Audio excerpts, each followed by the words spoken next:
Melhor e Mais Justo discute o anteprojeto do novo Código Penal brasileiro.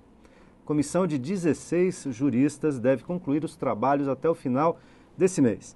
Em seguida, o documento seguirá para apreciação e votação no Senado e depois será encaminhado à Câmara Federal. E se não houver problemas, ali segue para a sanção presidencial. Provavelmente haverá muitos problemas, né? Sem dúvida.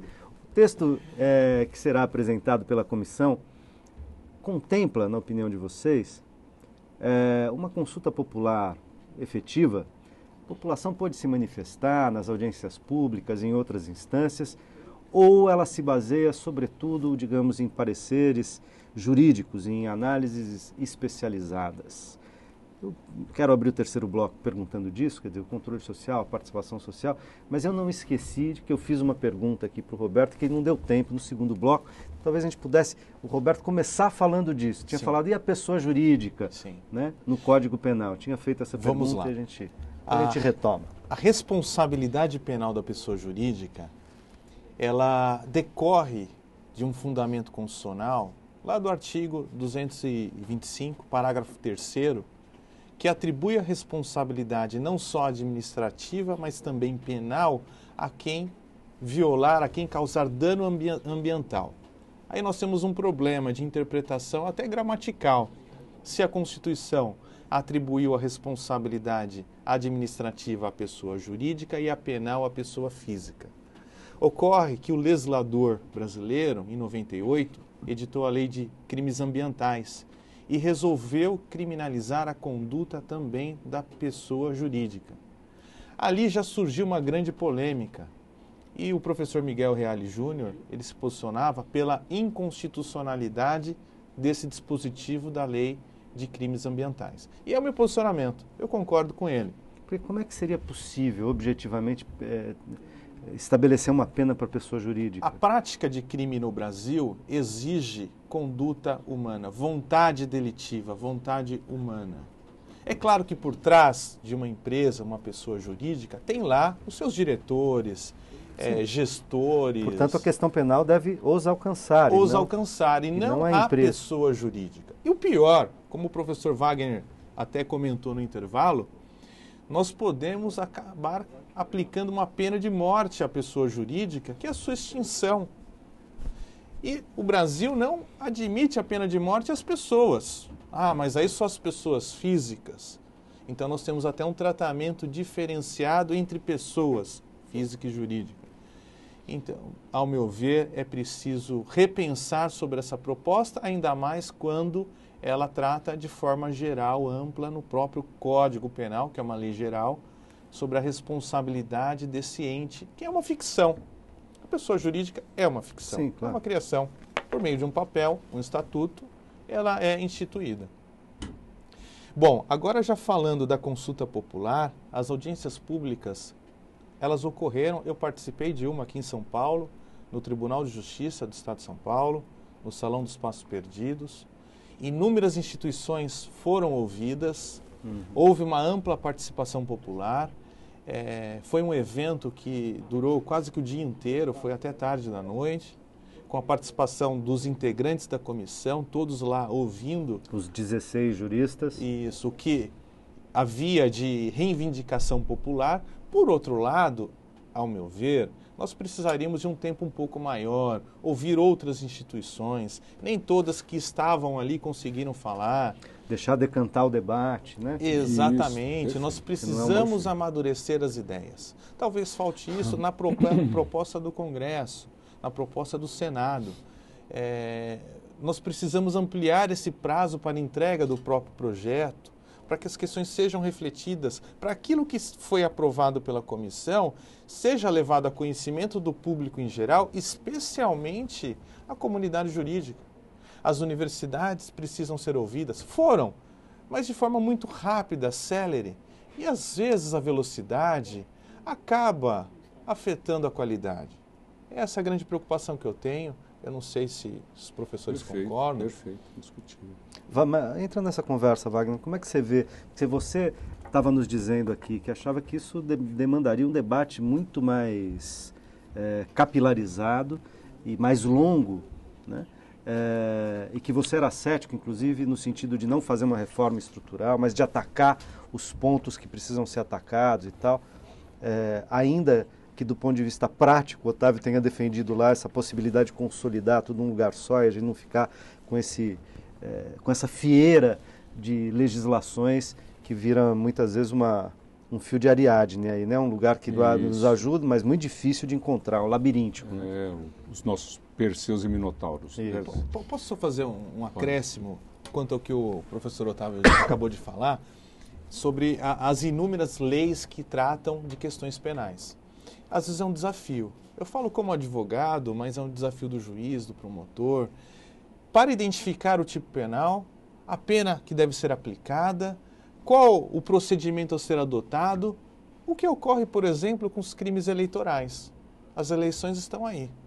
Uhum. É um desafio militar na área eleitoral, ainda mais na área penal eleitoral. Militar no sentido da militância, tá? Não militar no sentido das Forças Armadas. Sim, né? sim. É um desafio atuar nessa área por conta das inúmeras leis que tratam do direito eleitoral brasileiro. E essas leis contemplam também tipos penais, normas penais incriminadoras. Puxa vida, o eleitor não conhece completamente a legislação, o candidato também não conhece, a não ser... Isso não é uma certa confusão. A gente precisava de uma ordenação um pouco menos tentacular da nossa legislação. Aqui estou me perguntando, eu ouço... Posso só falar um pouco da nossa história? Diga, por favor. Em 1890, com a nossa proclamação em 89 da República, em 1890, o nosso Código Penal dos Estados Unidos do Brasil. De 1890, da sua edição, até 1928, nós já tínhamos dezenas e dezenas de entes normativos. O que fizeram? Piragibe e os seus contemporâneos fizeram a consolidação das leis penais. Mais ou menos como uma consolidação das leis trabalhistas foi feito na era Vargas, em 38. E que é importante, né? Senão então, o que nós está se tentando fazer? Eu ouvi isso do presidente, o desembargador Luiz Vicente Cernicchiaro, que eles utilizaram na composição da parte especial do Código Penal mais de 120 leis extravagantes. Então, eles foram em mais de 120 leis extravagantes para compor tipos penais da parte especial do Código Penal. Ora, não estamos fazendo uma consolidação das leis penais, quer dizer, reatualizada. E aí, isso funcionou. Veja, em 38, Alcântara Machado, uma nova comissão revisora, que vai redundar no Código de com Hungria, Narcélio de Queiroz, Roberto Lira, todas aquelas sumidades da época. Quer dizer, em menos de 15 anos, essa consolidação já ficou extemporânea, já ficou fora de moda e, evidentemente, por ser uma consolidação, ao invés de trabalhar com os institutos e as especializações decorrentes, você se torna especialista em direito eleitoral, em direito ambiental, em direito agrário e deixa seguir o curso. Vai se fragmentar, mas há uma possibilidade de emprego nisso. Uhum. Abre-se um leque de empregos, você vai se especializar. De repente, não vamos trabalhar mais nos mesmos segmentos. Isso é ótimo para a sociedade de consumo. Isso é ótimo para a sociedade de trabalho. É excelente. Não, vamos colocar tudo de novo no mesmo pacote, esquecendo já uma experiência histórica. Isso já foi feito. É um déjà vu. E o resultado foi isso. Em 15 anos, Roberto, já entrou em colapso esse sistema. Não funcionou. Então, é só olhar a nossa história. Não precisa ir longe. É o que diz lá o Luiz Eduardo. Vamos olhar para o nosso passado. Vamos ver o que já foi feito. Não precisa. Já está lá. Não deu certo. Então, não estou dizendo que vai dar quem sou eu, pelo amor de Deus. Mas eu estou dizendo, se eu faço uma retrospectiva histórica, isso já foi feito. E então, particularmente, que fique já nesse caráter fragmentário. E os efeitos não foram bons. Não foram. E imagina as discussões que nós teremos. Cada passo que você dá é absurdamente polêmico. Como disse o doutor Otávio, essa questão dos alcoolistas, porque só os alcoolistas têm que ser penalizados. Quer dizer, qualquer outro fármaco dependente, qualquer outro adicto, esse passa incólume. Então, tudo bem, eu vou para o crack. Uhum. Vou ser um craqueiro que, pelo menos, ninguém me... efeitos análogos. Mas até ser detectado, que é um absurdo, o etilômetro não vai me pegar. Aliás, nessa parte está havendo uma mudança, se eu não me engano, nesse estudo né? Que vai voltar a ser prescrito aquela situação de só se houver perigo ao trem. Isso, O que seria o certo, né? Quer dizer, o indivíduo, às vezes, pode Potencial até de dano parecer que absurdo o que eu eles estou falando. Aí me corrijam os psiquiatras, os médicos psiquiatras e os psicólogos. Mas existem indivíduos que conseguem beber álcool e conduzir os seus veículos melhores do que se tivessem sem consumir o álcool. Então, ou estou exagerando evidentemente, mas que conseguem conduzir o seu veículo normalmente com o álcool. O que acontece na lei atual? Independentemente desse indivíduo estar dirigindo para causar dano a alguém, só pelo fato de ter ingerido o álcool, ele já está cometendo crime.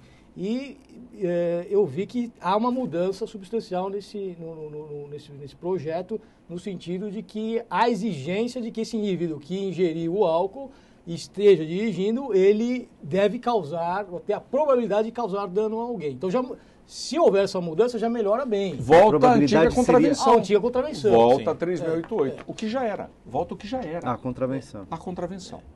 Então, assim, e não o crime. Ele passa a ser era um perigo abstrato. Foi elevado o potencial de dano a perigo concreto. Ou seja, tem que haver a efetiva exposição do bem jurídico a um risco. Neste caso, antes, na contravenção, se presumia.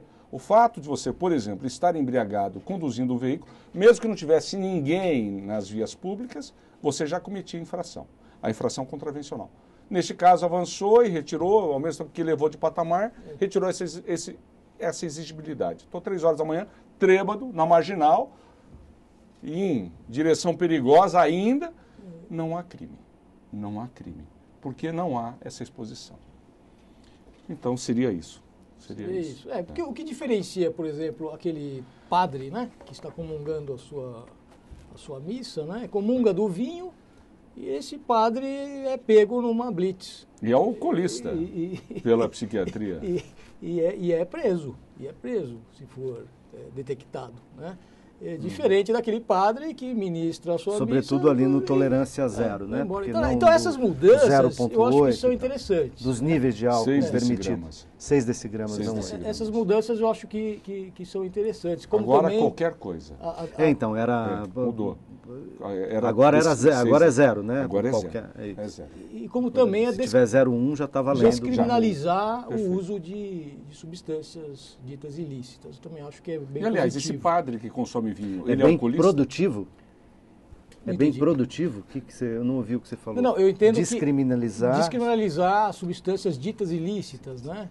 Nominadas na Carta da Anvisa, né? Eu acho que é interessante também essa mudança no Código Penal. Eu acho interessante se isso realmente saísse. Não do jeito, mas né? Pela legislação penal ou simplesmente pelo ato normativo administrativo da Anvisa? Eu preferiria que fosse pelo ato normativo da Anvisa, que é muito mais fácil, que né? deveria ser Porque você resolução. Ou tirar, né, da listagem, né? Que o professor pode explicar melhor a famosa lei penal em branco. Isso, né? ela complementa a lei penal. Do Rivotril. Mas peraí, o que é lei penal em branco? Não queremos entender isso. Eles falam aqui, eles estão falando uma outra língua. E o Rivotril? Vendo, né? O cidadão está dirigindo sob o efeito do Rivotril. Pois é, não tem um aparelhinho para medir níveis de Rivotril. Então, né? esse é absurdo, né? Não pode, a lei não permite, né? O problema é como é que você detecta isso. Mas o que é lei penal em branco? O que acontece? A legislação... Eu já vi voto em branco, mas lei penal em branco não foi. Não, é uma técnica legislativa que permite ao intérprete a complementação do tipo penal. Então, há lá uma descrição mínima e básica de uma conduta criminosa. Acontece que essa conduta criminosa depende de um conhecimento, no nosso caso de drogas, de um conhecimento técnico, específico, bem especializado. Que são os químicos. Sim. E por isso que um departamento como a Anvisa, Agência Nacional de Vigilância Sanitária, edita um ato normativo que complementa essa lei penal. Então ela diz o que é substância entorpecente, o que é droga e o que é droga proibida no Brasil. E essa proibição acaba complementando essa lei penal que diz: portar droga ou vender droga é infração penal. São aquelas crime. que a Anvisa... A lei não contempla as substâncias. Elas estão contempladas numa relação publicada pela Anvisa periodicamente. Seja, bastaria que a Anvisa... mas essa é uma discussão complicada, né? Porque a Anvisa, a partir de qual critério deixaria de fazer isso? Saúde pública. Pois é, não, mas... Bom, mas esse é o assunto... Que gera segurança pública, a questão do entorpecente hoje. Mas esse é o assunto para um próximo programa. Eu agradeço muito a presença de vocês. Agradeço também a você que nos acompanha até agora. Tenho certeza que a nossa conversa te ajudou a esclarecer por onde deve caminhar ou não caminhar a reforma do Código Penal brasileiro e quais as implicações que essas possíveis mudanças podem trazer para a sociedade. O conteúdo desse programa está disponível no nosso portal, onde você pode sugerir temas e rever outros debates que já aconteceram aqui. Acompanhe a nossa programação também pelo Twitter e pelo Facebook. Os endereços estão aparecendo aqui para você. A gente se encontra na próxima quinta ou a qualquer momento na internet. Forte abraço.